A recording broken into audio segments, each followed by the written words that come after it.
Okay, good morning, everybody. My name is Morad Gorban. I'm the Director of Government Affairs for the Public Affairs Alliance of Iranian Americans. I want to welcome you to this important panel discussion about internet freedom in Iran. Before we get started, I would like to introduce Congressman Eric Swalwell. Congressman Swalwell is the sponsor of the Internet Reach and Access Now Iran Act, which promotes internet freedom in Iran. Congressman Swalwell represents California's 14th Congressional District in the East Bay. He was elected to Congress in 2012. He currently serves on the Homeland Security and Judiciary Committees. He's the Chairman Emeritus and founder of the Future Forum, a group of young Democrat members focused on issues of opportunities for millennial Americans. He is also a founder and co-chair of the Bipartisan Critical Materials Caucus and the Personalized Medicine Caucus. Prior to joining Congress, he served as a city council member in Dublin, California, and he was a prosecutor at Alameda County District Attorney's Office, where he led the Hate Crimes Unit. Congressman Swalwell. Thank you, Murad, and thank you to PAAIA for your work and your advocacy to help us with the Iran Act. And my hope and dream is that Iranians can be as free as we are in the United States.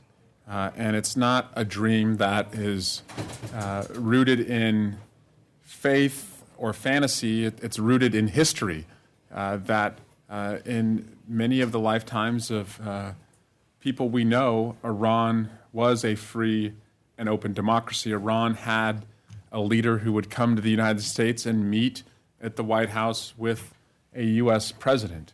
And that in our lifetime, we can see that again. And as adversaries like Japan and Germany would become allies. And we can't give up on that. But the oppressive regime in Iran does not allow free information to flow in to the Iranian people. And that's a real problem for anybody who wants to make an informed decision about their community, their country, their constitution. And so what the Iran Act does, the Internet Reach and Access Now Act, would deploy U.S. resources so that we could enable Iranians to have more access to the internet. And the problem here is it's not only that no information from the outside world is coming in.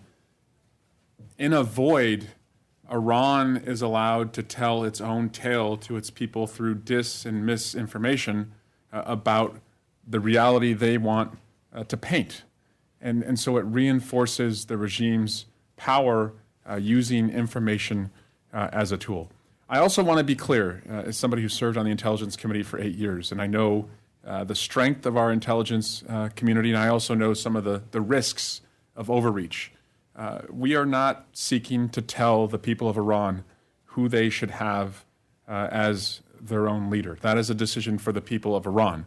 What we are seeking to do is to make sure that they have as much access to information to make their own decisions. And right now, the Iranian regime is one of the most oppressive in the world.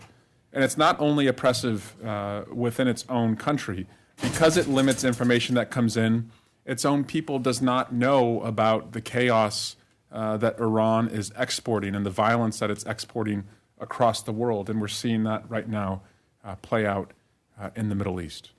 I want to thank Claudia Tenney, a congresswoman from New York, who's been a faithful partner in this, in signing up Republicans on their side to make sure that this is a bipartisan bill. I want to thank Ben Burnett on my staff, who's worked very hard with Murad and other organizations to get co-signers for this legislation.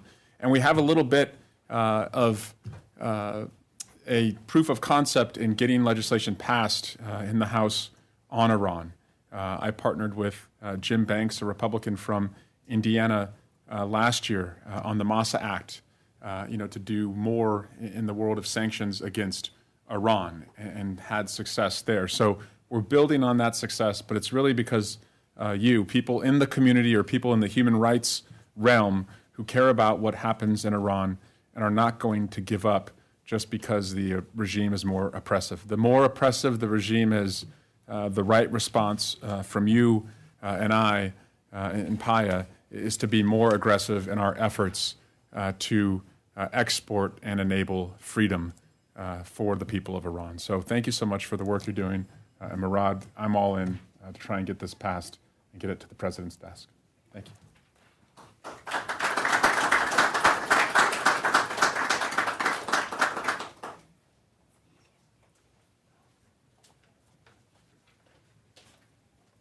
Thank you so much, Congressman. My name is Neda Baluchi, and I'm the Executive Director of PAAIA, the Public Affairs Alliance of Iranian Americans. For those of you who don't know, PAAIA is a nonprofit, nonpartisan, non-sectarian organization dedicated to serving the interests of Iranian Americans and representing the community to U.S. policymakers and the American public, the broader American public. PAAIA's mission is threefold. One, to enhance the active participation of Iranian Americans in the democratic processes at all levels of government. Two, to promote opportunities for the next generation. And three, to educate policymakers and the public, you, about the Iranian American community and its perspectives. You've heard a little bit today from Congressman Swalwell, and I'm going to tell you a little bit more before we get started with our panel. Iranian Americans have made significant contributions across various sectors of American life and continue to leave a lasting impact in numerous industries. Through our annual national surveys, PAAIA provides essential data regarding the needs, interests, and viewpoints of the Iranian American community, ensuring that these insights reach U.S. policymakers and the public. And you're going to see a number of slides throughout today's panel discussion about that. So these percentages and numbers behind me and to the side come directly from the 2024 National Survey, which was concluded a couple of weeks ago. While Iranian Americans are well integrated in the fabric of American society, PAAIA's polling reveals that they maintain strong connections with the people of Iran through familial ties and frequent communication. The latest survey, completed recently, as I said, indicates that 92% of respondents have family members in Iran, with over one-third having immediate family members there. Moreover, communication with family and friends in Iran has reached its highest levels in over a decade, with 46% of respondents engaging in conversations several times a week and 27% connecting several times a month. Regarding U.S.-Iran relations, past surveys consistently identify the promotion of human rights and democracy as the foremost concern.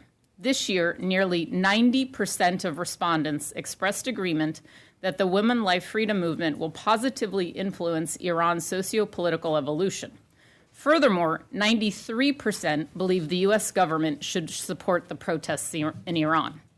Notably, in questions asking for the top two things the U.S. government can and should do, more than one-third of respondents advocate for the expansion of funding and the removal of legal barriers to enhance internet access in Iran, and for imposing and tightening sanctions on human rights violators. As PAAIA commemorates the second anniversary of the Women Life Freedom movement and shares the 2024 National Survey results, I'm pleased to welcome you to our panel discussion on the Internet Freedom in Iran and the Internet Reach and Access Act, the Iran Act. This groundbreaking legislation will establish a legal requirement for the U.S. government to establish and maintain a strategy aimed at promoting open Internet access for all Iranian civilians. Such access is vital for empowering the people of Iran in their pursuit of human rights. I would like to extend my gratitude again to Congressman Eric Swalwell and Congresswoman Claudia Tenney for their leadership in introducing the Iran Act and for co-hosting this important discussion. Today, our panelists will explore the critical role of Internet freedom in Iranian civil society and its potential to support the human rights and democratic aspirations of the Iranian people. The discussion will cover key issues, including the use of Internet for political repression, the importance of open Internet access for political organization and global connectivity, and the implications of the Iran Act and its Senate counter bill, the Iran Internet Freedom Act, for advancing Internet freedom. I am now honored to introduce our moderator for this vital discussion, Dr. Patricia Karam. She serves as the Senior Policy Advisor on Iran at Freedom House, where she helps shape the organization's policy agenda and advocacy strategy for promoting democracy and human rights. Previously, she held the position of Middle East and North Africa Director at the International Republican Institute, overseeing a multi-million-dollar portfolio focused on citizen-responsive governance, political party development, legislative strengthening, and civil society enhancement across the MENA and Persian Gulf areas. Please join me in welcoming her and our other speakers.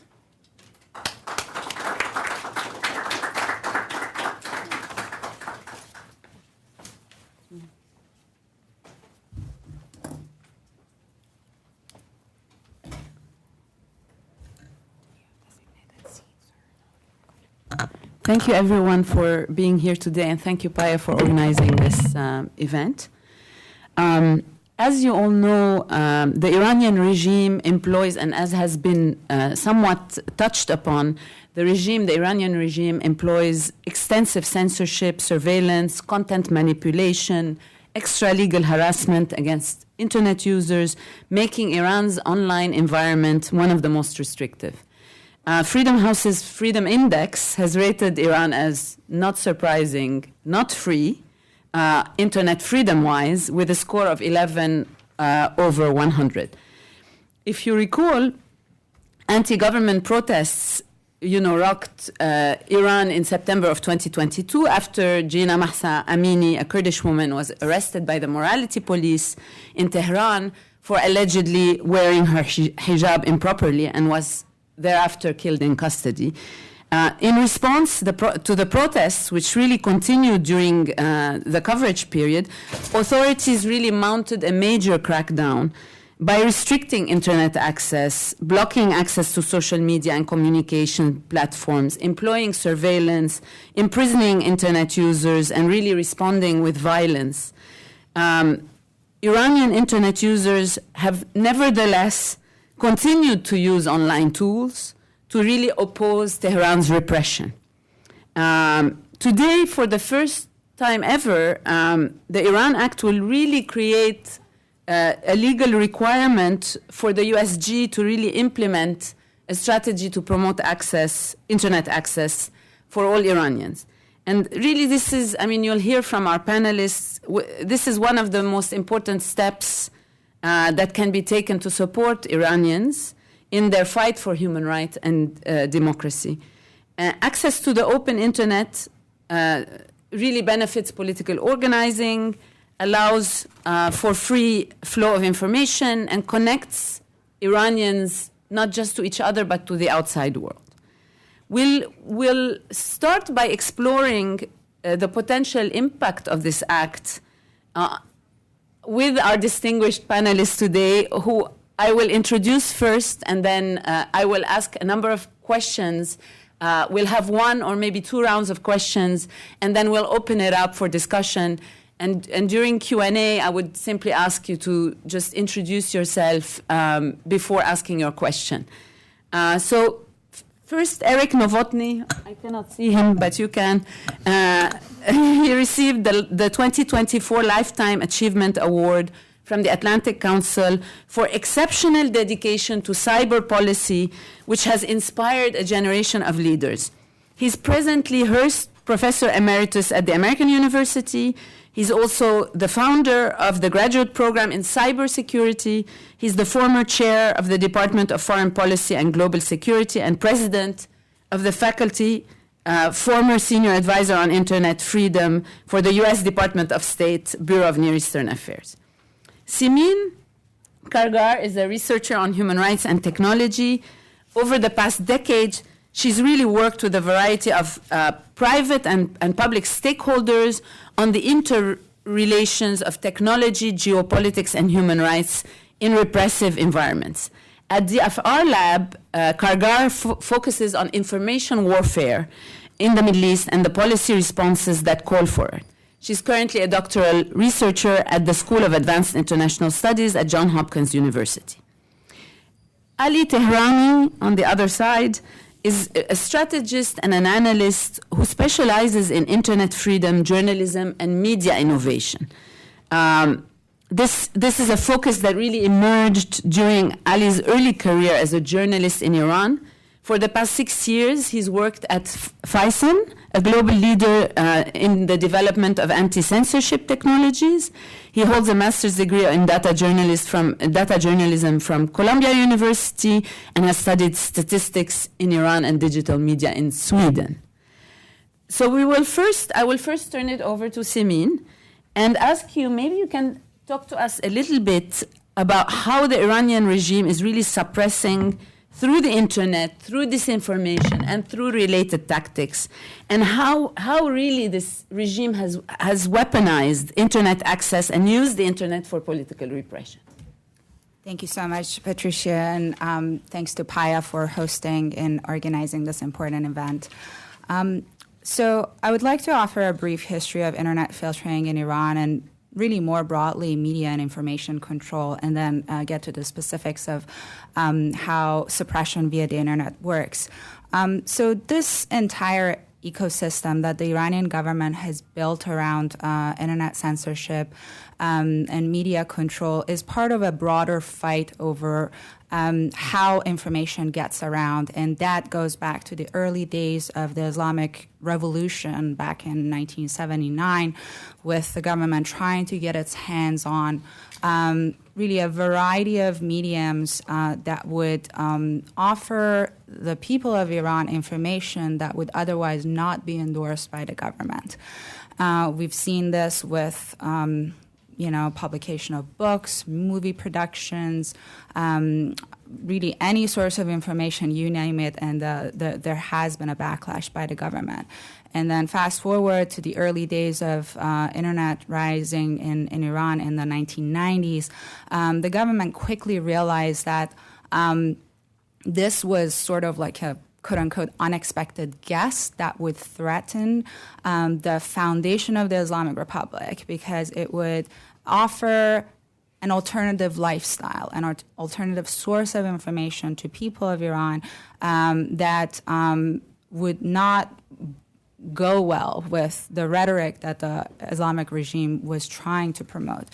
And so it began, the whole kind of landscape of internet filtering began by the regime introducing different layers of restrictions, one after another.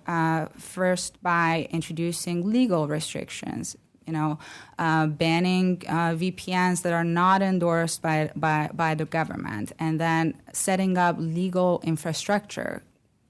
Institutions like the Supreme Council of Cyberspace, whose members are directly appointed by the Supreme Leader of Iran, and then kind of exploiting the established legislation to use those against bloggers, citizen journalists, to kind of like restricting the information environment more and more. Then gradually building kind of like an operational capacity for manipulating the information streams that were going around. And by that, I mean dedicating resources for forces who would contribute to spreading misinformation, disinformation domestically, to undermine the trust of the public in outspoken activists, individuals who are promoting alternative lifestyles, political dissidents, you name it. And there would be some dedicated resources of Iran-backed forces to go after those individuals and promote a more state-endorsed kind of discourse. And unfortunately, we see how some of those tactics have evolved over time to be used not just domestically, but also now internationally. You've all been following the news about how Iran is trying to meddle in U.S. presidential elections, and if you track back those tactics, the very first targets of those tactics were Iranian dissidents back in the day. And then, of course, there are technical structures for internet filtering. In the early days, we had keyword blocking. Then it developed into domain and website blocking that remains pretty much the same. Gradually, Iran took on this very ambitious and one of the most expensive telecommunications projects that still is underway, called the National Information Network. And that is a very kind of centralized infrastructure for how the information gets around and who gets access to what kind of information. So that's all to say that the government has tried to maintain a very strong hand on how Iranians consume information and who gets to promote what kind of discourse online. And anything that doesn't bode well with the kind of like pre-endorsed rhetoric of the Iranian government, then that has to be either blocked, suppressed, manipulated, and kind of be packaged in a way that's acceptable to the government. Simin, let me ask you before, I know we're going to drill down with Ali on sort of circumvention tools and more specific things, but I'm very interested in some of the things you said, and in particular about the regime's approach to spreading disinformation, or if you will, controlling the narrative in some ways. And I want to ask you, this has happened, obviously, not just controlling the narrative internally, but we see it now controlling the narrative in the region. I mean, they're using the same tactics. How is it that one can tackle countering some of these tactics that are being used from a big picture point of view? How do we approach better empowering activists to sort of control a little bit this environment, counter a little bit the disinformation, and be more proactive and empowered in combating some of these tactics? I think you got to fight bad information with good information as much as you can, and the way to go about it is to equip Iranians with tools that enable them to access to information that would positively impact their lifestyle, the stream of information that they're exposed to, and then B, for them to raise their voices and to be like agents of their own lives. And that has been going on thanks to the support from the U.S. government and other international stakeholders. But especially during the Mahsa Amini protest, the Women Life Freedom movement, what we learned from Iranians coming, like raising their voices from inside Iran, was that, you know, pretty much the only thing that would enable us to kind of spread our views, to let the world know what we are thinking about and what we're up to under these circumstances, is to have reliable VPNs in order to connect to the free internet and unfettered access to information.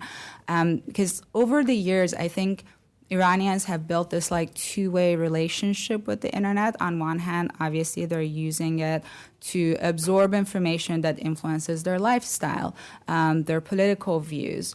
And then secondly, they use that in order to manifest their needs and desires online. And we can use that as a very vibrant medium of kind of like taking the pulse of the society. And we saw a prime example of that during the 2022 protests, when all this footage of really kind of like brave acts of civil disobedience came out of Iran in a way that was, I don't want to say unprecedented, because we have seen waves of that over the past couple decades. But with every wave of protest, we see how creative people get using some of these tools that are being developed outside of Iran in order to express themselves online. Thank you, Simin. Ali, let's maybe drill down a little bit on this issue, and maybe I can ask you to talk about sort of the significance of open access, but also some of the anti-censorship tools, their importance, VPNs, their importance for organizing, for global connectivity, and what needs to be done to get to a point of transformation. Yeah, thank you very much, PAAIA, for putting it together, and thank you, Patricia, for moderating this. I put some, in order to just dive a little bit deeper into this question, I put some of these slides together just to talk, basically highlight three important points that I would like to go through them. So you go to the next slide. When we talk about any software, it is important to pay attention to what type of purpose it has to begin with. Like, what is the primary purpose of each software?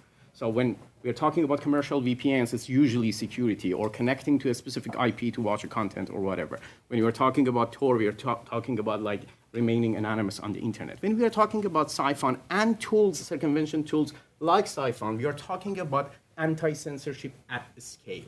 So getting people connected and doing it in millions of people. That is what we optimize for.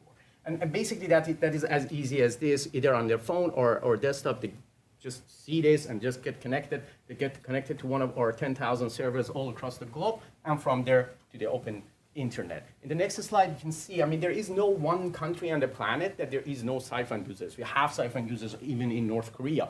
But there are some countries, such as Iran, which is the heart of this, that we do it at mass scale. We do it at like millions of people every single day. And that is that goes back, like the history of Siphon is entangled with the history of internet freedom in Iran. In the next slide, you go. I mean, in inception of Siphon, like 15 years ago, we've been doing it with Iranians. This is my second point, like highlighting like this. Small ones is a flat rate. It's basically 1 to 2 million people every day from Iran connecting to Siphon in order to access open internet. But this goes back to 2017. You can see some of the historic moments in internet freedom in Iran. Like the first one is Telegram ban, the first Telegram ban in Iran, and the second one is the second Telegram ban because the first one was not effective. They unbanned it and then they did it again. And you can see in each of them we serve almost 10 million people every day. The first one, 13 million. The second one, 8 million.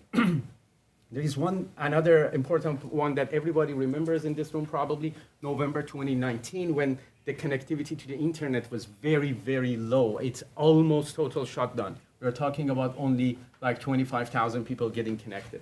And when we are talking about the scale, it is important. On normal days, we are talking about a million people, but even in total shutdown, which is reported in the media, we are connecting like thousands of people every day to the open internet.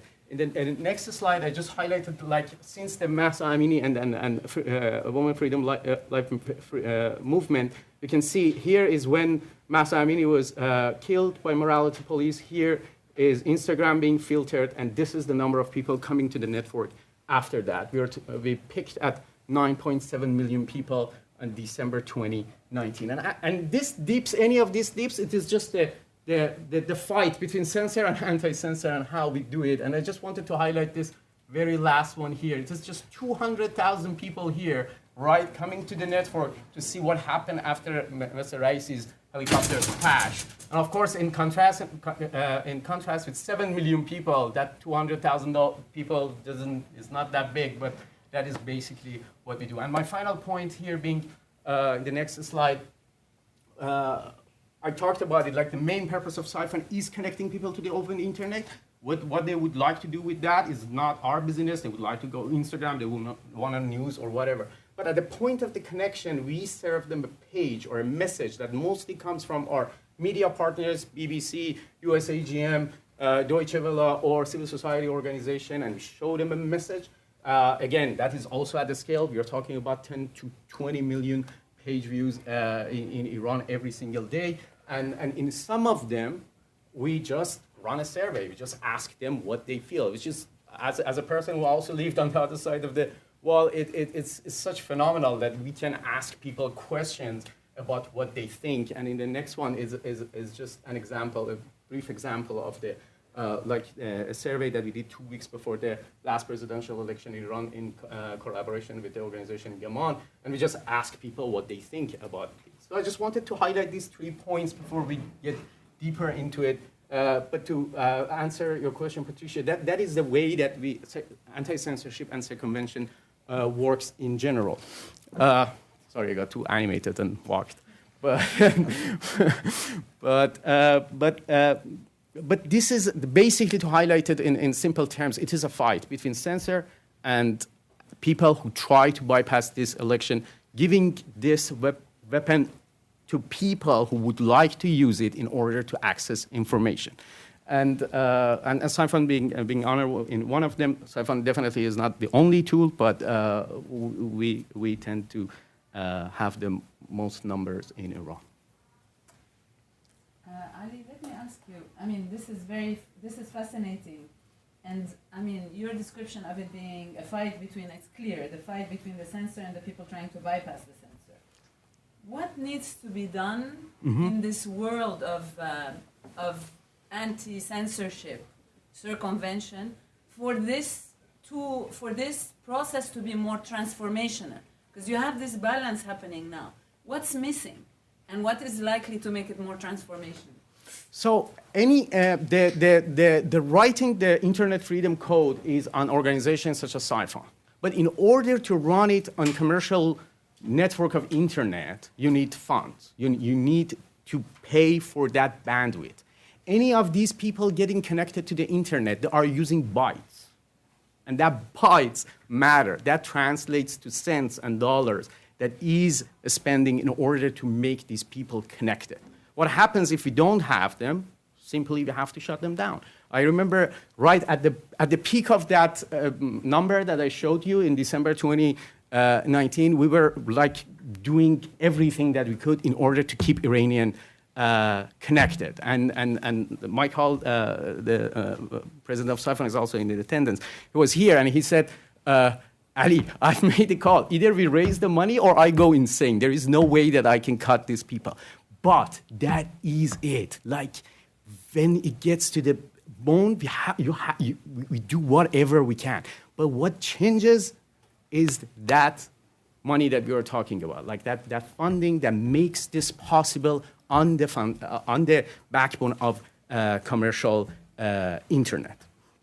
And just wanted to highlight another things now that we are talking about it. Having these funds is great and is exactly what we need, but we also need to go one step further in order to make this visible, make it more transparent, makes it more auditable, makes it more open source.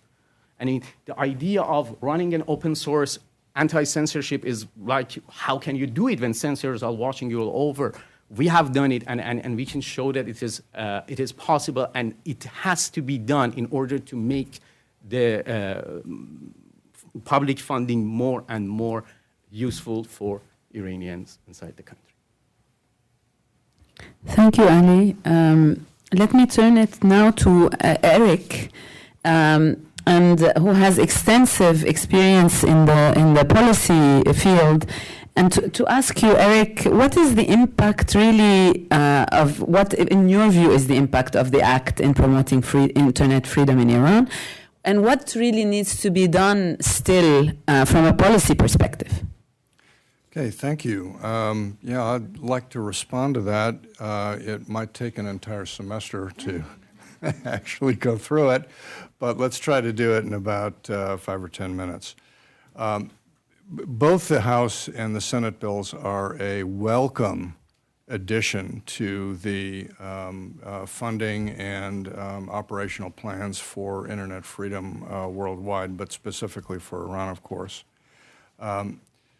These programs, while not expensive, I mean, if you look at the entire annual funding in the last House bill, was $94 million for worldwide internet freedom. That's less than the cost of one F-35 fighter. And the impact is tremendous, as all these numbers can testify to.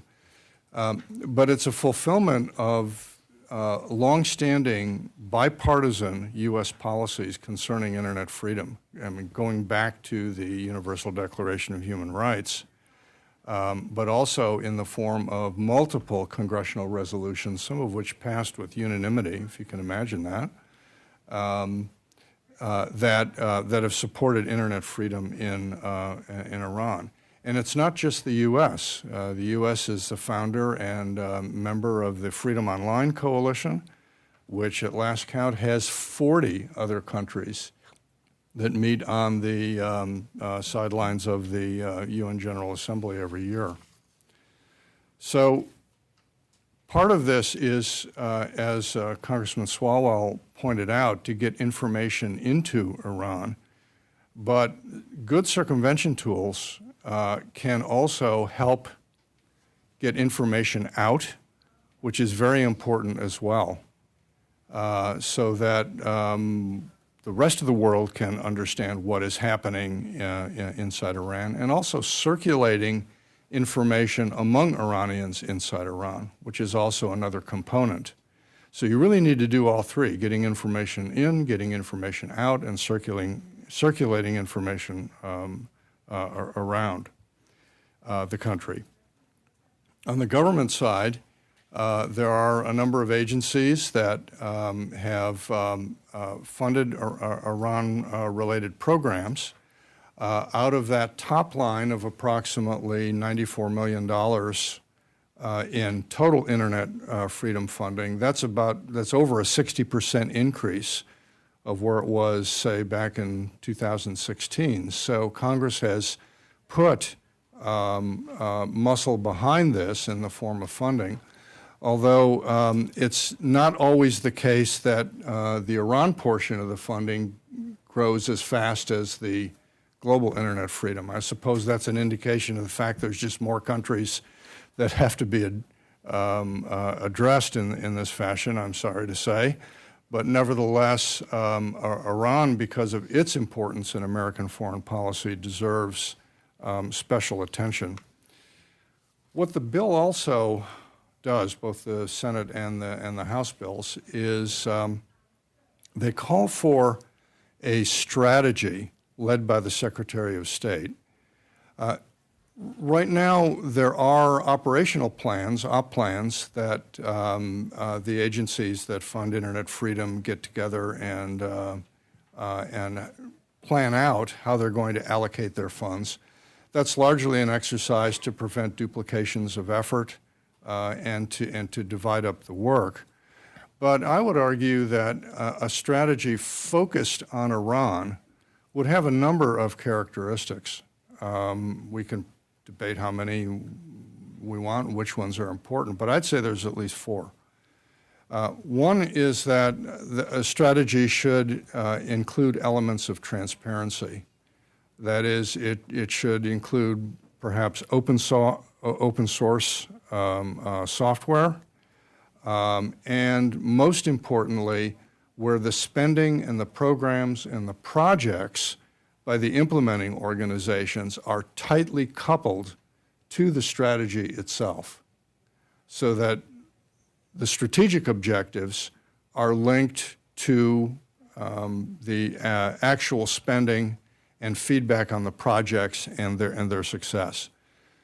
The second thing I would argue for is infrastructure at scale.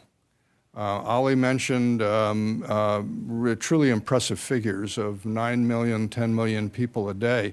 That takes, my friends, thousands of servers. It takes software engineering. It takes efforts to constantly counter and parry the threats from an increasingly sophisticated censor, the government of Iran. And when you try to achieve population scale impact of millions of people, you need that to be sustained in ways that the current programming models in the U.S. government don't quite achieve. So I would, again, argue for infrastructure at scale and tightly coupling. The third is that these programs should be what I call self-healing. the strategy should be flexible enough to allow circumvention tools and tactics to readily adapt to different to changes in the environment of censorship and to changing circumstances. This is especially true when we have surges, either from major censorship events or from events, political events or civil disorders on the ground. And then finally, accountability. It is imperative that we have good analytics, that we have good performance metrics, and these things need to be an integral part of the way that we do programming and the way we adapt programming to the changing political landscape and the social needs of the Iranian people on the ground. Thank you. Thank you, Eric. Yeah. Before we open it up to the audience, I'd like to just maybe ask one more question to the speakers that you can sort of tackle as you wish. And again, it's my question from last round, which is, how do you scale up these efforts to have an impact? What needs to be done, and are there new technologies that need to be taken into account? Where do you start? I mean, you outlined, Eric, the elements of an effective strategy. Where do you start, and what is really needed to operationalize your proposed strategy in a way that's sustainable? Maybe we start with Simin. Sure. So I think, as Eric laid out very well, I think what is missing in the kind of like circumvention tool landscape is that, let's remember that the Iranian government has been injecting the market with state-endorsed VPNs. So there's an economy that benefits the government of Iran. That's part of the cat and mouse game that has been ongoing. So if we want to do a countermeasure that actually benefits the people of Iran, it has to be based on transparency, something that's auditable, something that people can trust and know that is secure and does not jeopardize their online communications. So that's first. And then that comes into different forms when we think of accountability. There has to be audits for these tools that become available to the market, because that's not something that the other side is providing, like all those IRGC-funded VPNs or Chinese VPNs that are not transparent at all. They don't offer that. So there has to be some sort of awareness raising about the criteria that people can look at in order to know how and who to trust when they want to adopt a VPN or circumvention tool. And that, I think there's still room for us here to do by way of building stronger partnerships and collaborations between different civil society organizations that have their own audience and these circumvention tools that are and have been serving the population. Thank you, Simin. Ali, you want to go? Yeah, just wanted to highlight that this is not a static game. It is very dynamic, and every day we have to spend resources on R&D in order to find better ways to do it. And we are talking about sensors that have massive amount of resources out there. I mean, Iran, one of them, but also China, Russia, Myanmar, all of them. And that is unfortunately the game that we are playing. We have to constantly invest in R&D in order to be one step ahead of the sensor, at least, in order to connect millions of people every day. And if you want to continue to win this game, we have to invest more and more in resources for innovation that we do in this field. Just to put it succinctly, Eric. Eric? Yeah, thanks, Ali. All points well taken. When a circumvention tool is most effective is when the individual Iranian citizen doesn't see any changes in the cat and mouse game or sees few changes, so that they are not having to switch to unknown, untrusted, as Simin says, systems, or having to download new things that they have to do on their own and find them. So in that environment, yeah, the mouse has won the first round of this battle, but there's no guarantee that the mouse will continue to win against the cat. One of the things I would also mention is what a strategy should not do, I suppose, and that is to cap or throttle traffic, particularly in times of a political crisis. Anytime that you lose users off your network, it takes double the effort to get them back. And so once a trusted tool is in place and it's being used and it's accepted and it works, that needs to be sustained. Because otherwise, if you are flipping from tool to tool, you will not have the population scale audience that you would otherwise have. Thank you. We'll open it up for Q&A. If you indicate to me that you have a question, please go ahead. I encourage you to introduce yourself. My name is David. I'm with the Office of Congressman Jim Banks.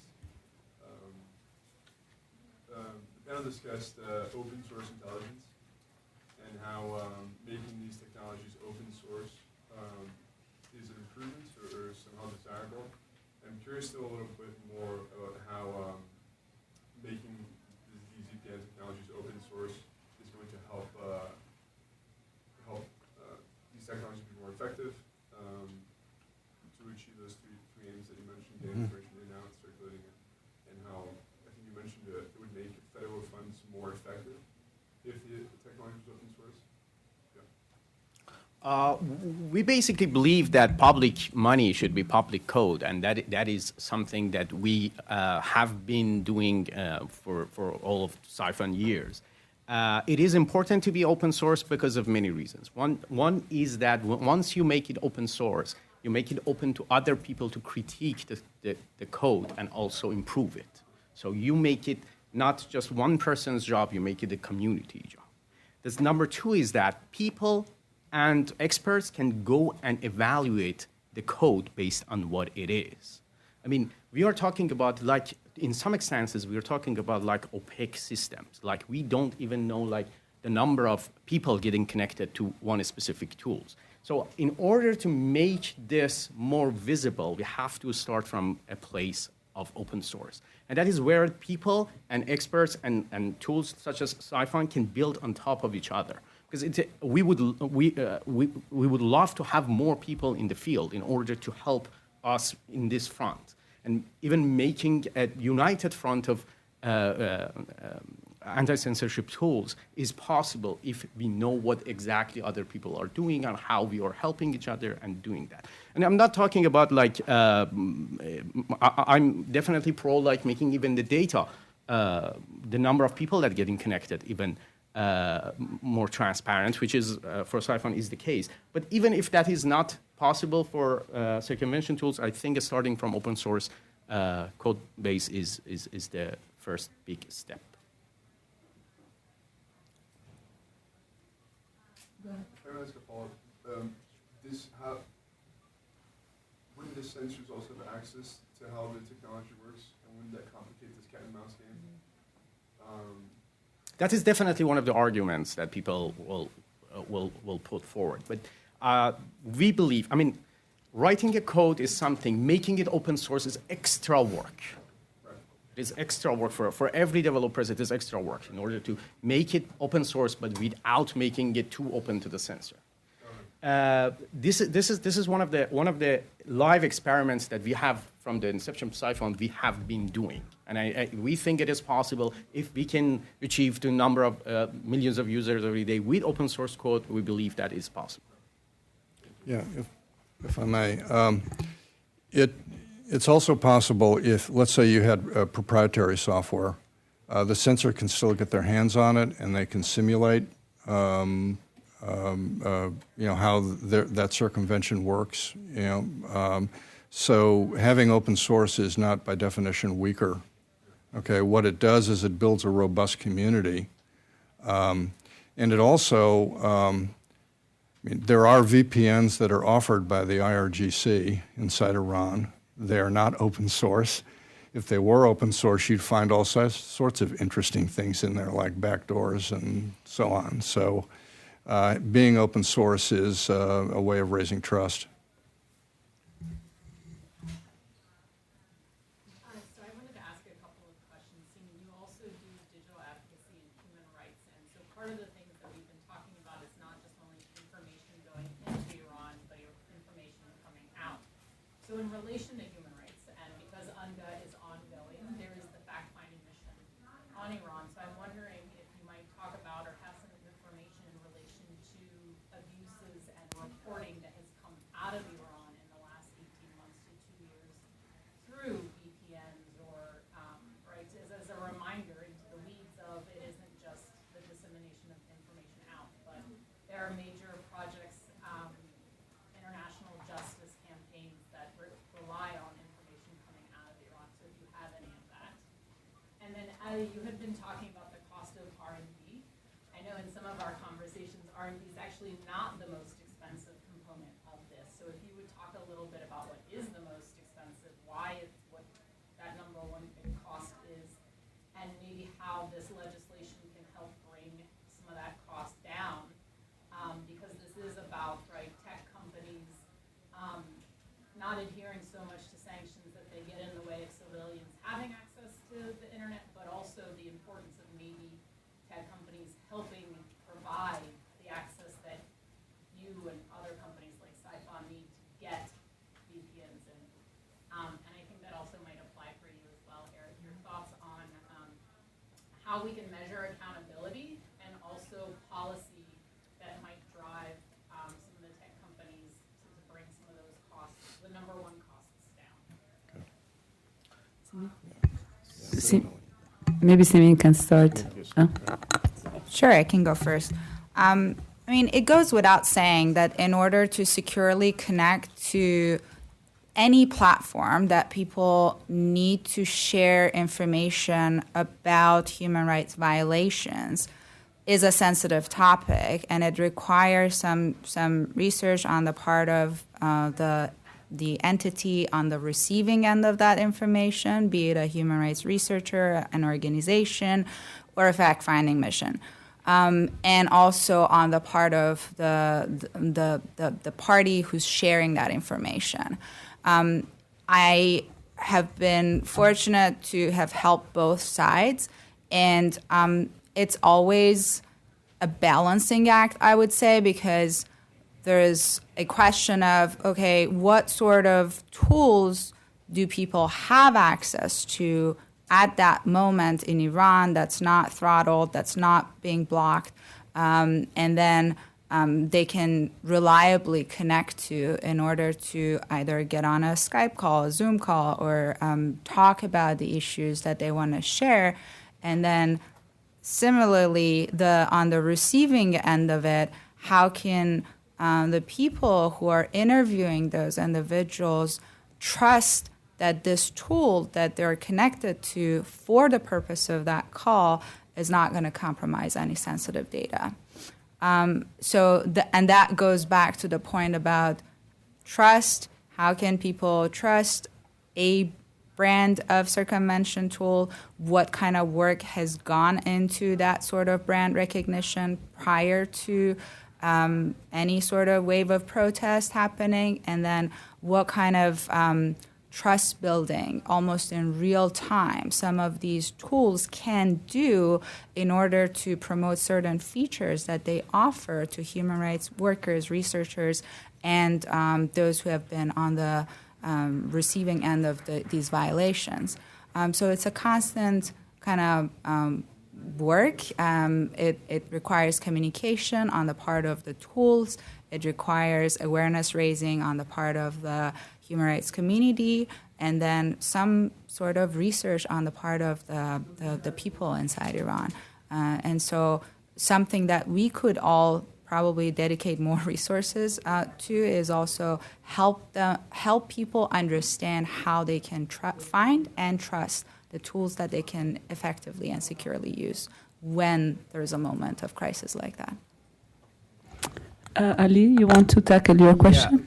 Just put it simply. I mean, if there is this anti-censorship car, there is like gas into that you need to go, and that is the data that you need in order to get forward. The bandwidth, like how do you make it possible? These bytes that is moved through internet, and that costs money. So that is one aspect of it. The R&D part is mostly like the driving and the mechanics of the car to make sure that this car actually moves, or if there is obstacles they can find and just go forward. Neda, to answer your question, yes, by far the biggest expense that we have is on the gas. Like if possible, we have the bandwidth available to us.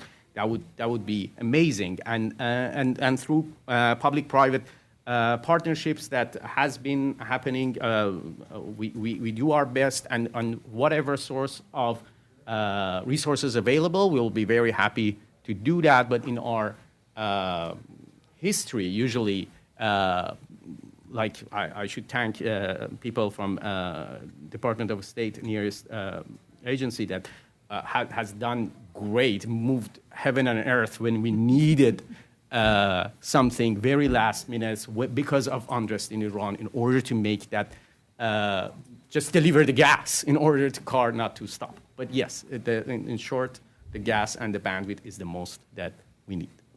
Ali, can the legislation bring costs down? Sorry, I missed the question. Can the legislation bring the costs down? This legislation, as we have in front of us, is just codifying what we already have in place, which is great and a big step forward. I don't think in as is will bring the cost down, but it is great that it is codifying that what we have in place right now. Thank you. Eric?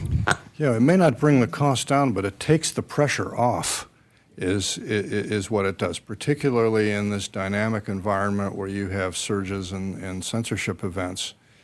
And it will avoid throttling traffic, which is also extremely important. I would probably not want to recommend a strategy in which the provision of internet services, circumvention tools in particular, are pegged to donations or free capacity by the tech companies.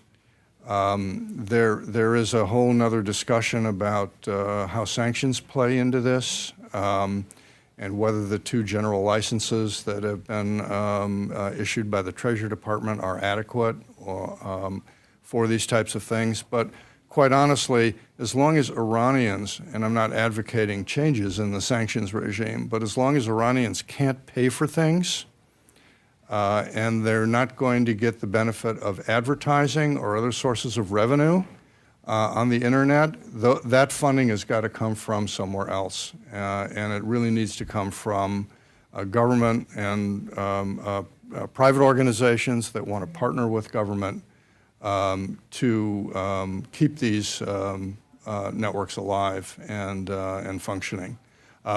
You can calculate how much that costs.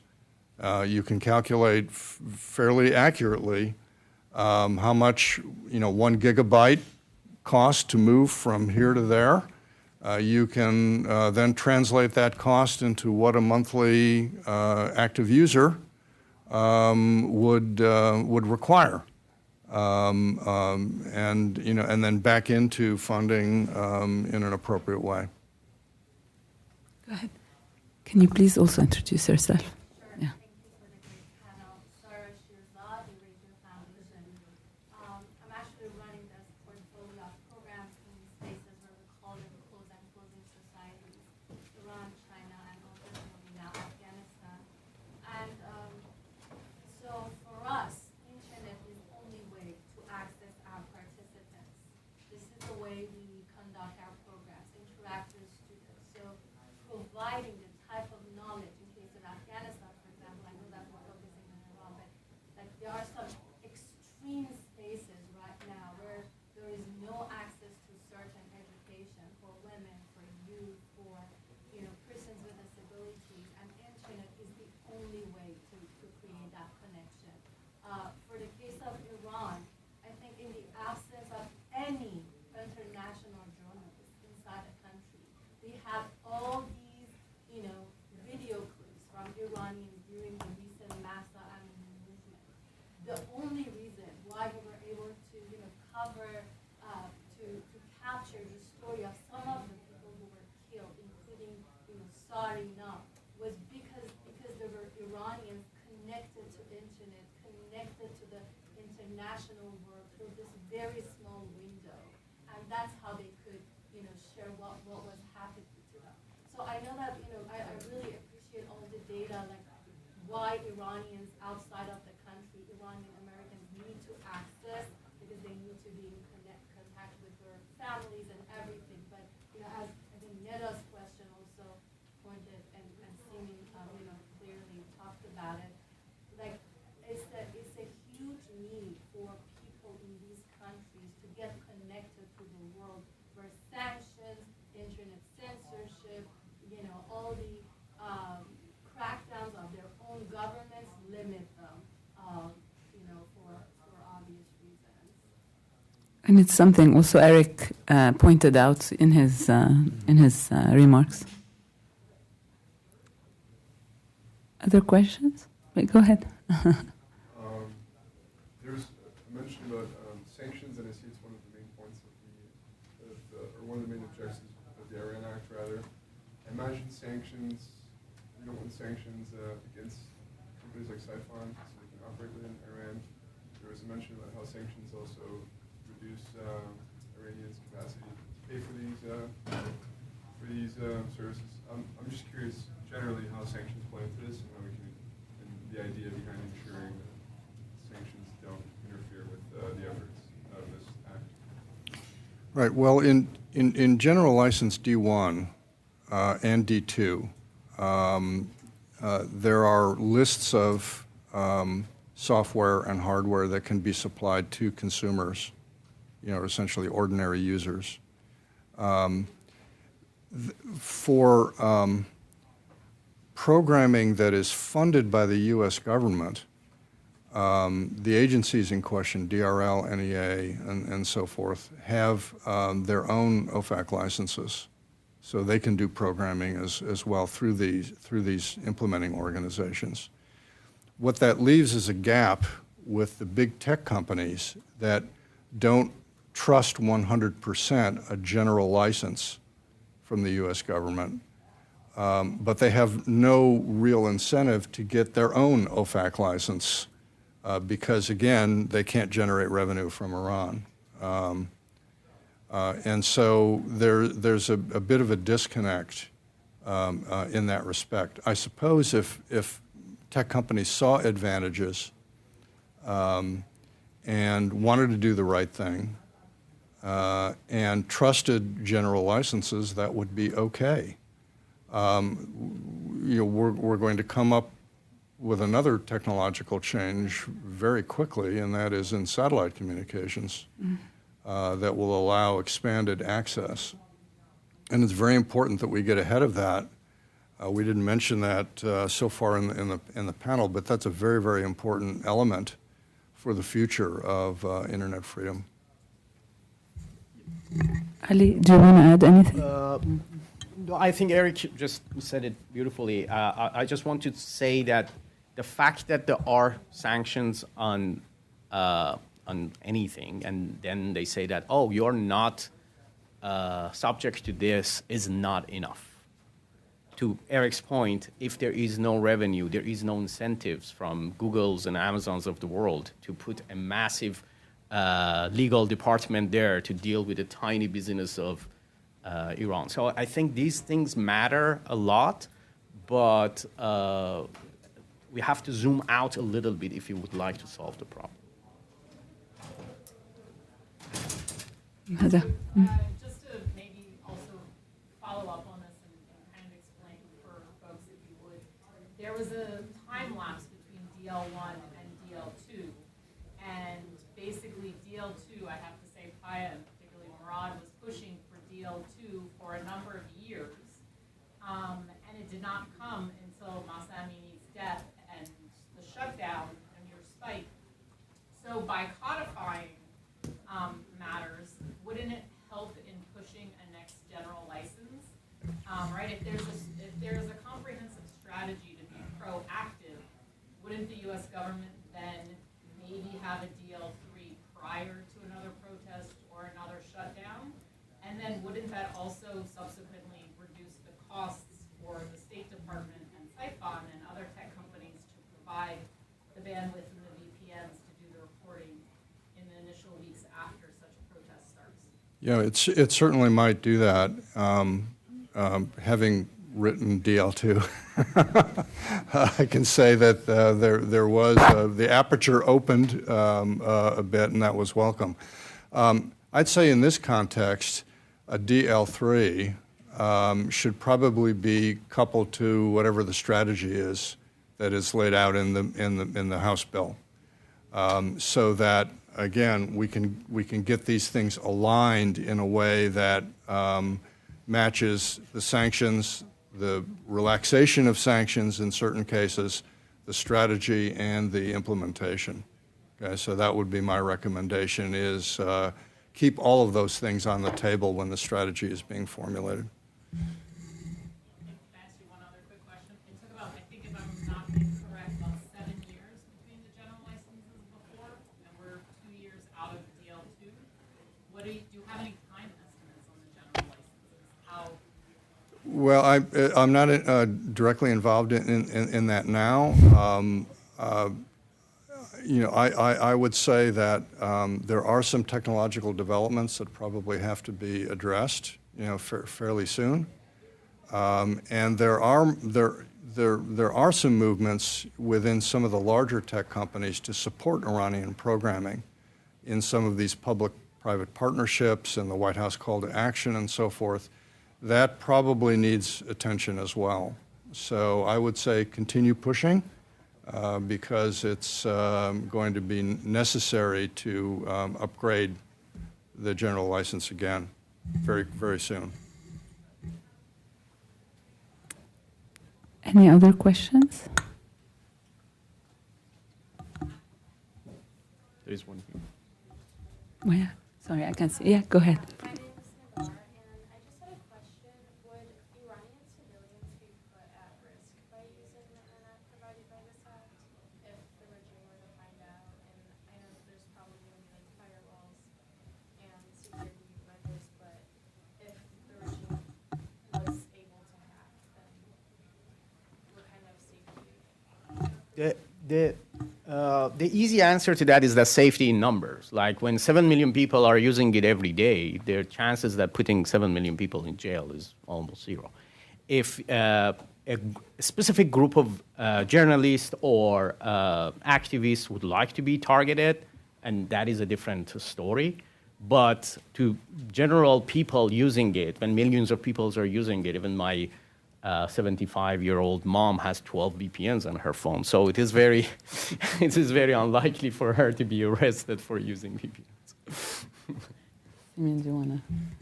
Yeah, most circumvention tools, the way they are designed, they do have certain privacy-enhancing features to them, and most of the tool providers don't store information that would lead to the precise identities of, say, IP addresses, for example. On the other hand, most of them are designed to actually promote communication and therefore are not what we would call anonymization tools. So they don't perform that function, strictly speaking. But Ali is right. You know, it's a question of where's Waldo, and you know, it's safety in numbers. We had a similar story like with the satellite dishes. Like, the Islamic Republic really tried to stop it, but now in every roof you have one. Nobody can really do anything about it. I think in such countries, specifically when it comes to just this civil resilience act, it is important to promote it in a way that it passes a threshold of numbers. After that, there is not much that can be done. Did you want to? No, it's fine. Okay. Were the questions over here? No? No? Maybe I can ask the panelists if they have any parting words. You want to start since you've been quiet? You know? Sure. I mean, I think going back to the point about trust, I think that's the core issue that we got to really think about, especially as the U.S. government hopefully supports or puts more support into circumvention tools. We got to be really careful about the type of tools that get out there into the hands of Iranians, especially because we don't know when the next big wave of protest and suppression will come around. So we got to have these structures in place that are reliable, resilient, and trustworthy, and probably that provides a framework for all of us to think about what type of tools will deserve more support, and it provides also a filtering mechanism for the type of project and organizations that would provide most benefits to a population as large as Iran when it comes to access to unfettered information.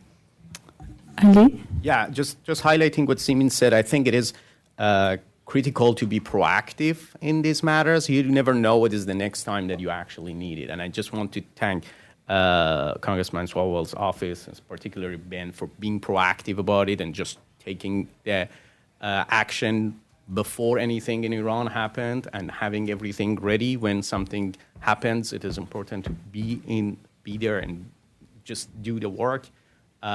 Because it is not really fun when you know that people are just being killed in Iran and then in corridors of Washington, D.C. are looking to solve problems to help them. So I really thank for being proactive on that. Eric? Yeah, I would second those remarks to thank Congressman Swalwell for taking the lead on this and all the other co-sponsors of this legislation. It's absolutely the right thing to do, and it's the right thing to do for the people of Iran. But it's also in being proactive, not waiting for the next political crisis or period of social unrest and then thinking about, well, what can we do now? We have to have that infrastructure in place, and it has to work in kind of normal routine times, although normal is relative when it comes to Iran. But we can't wait for the next crisis. You know, we have to have these capabilities in place, and that's when we, as we used to say in government, move the needle. I want to take this opportunity to thank all of the speakers for educating us. And I want to thank you all for coming, for taking an hour in your day to come and listen. And of course, thank you to PAAIA for organizing this fantastic event. Thank you.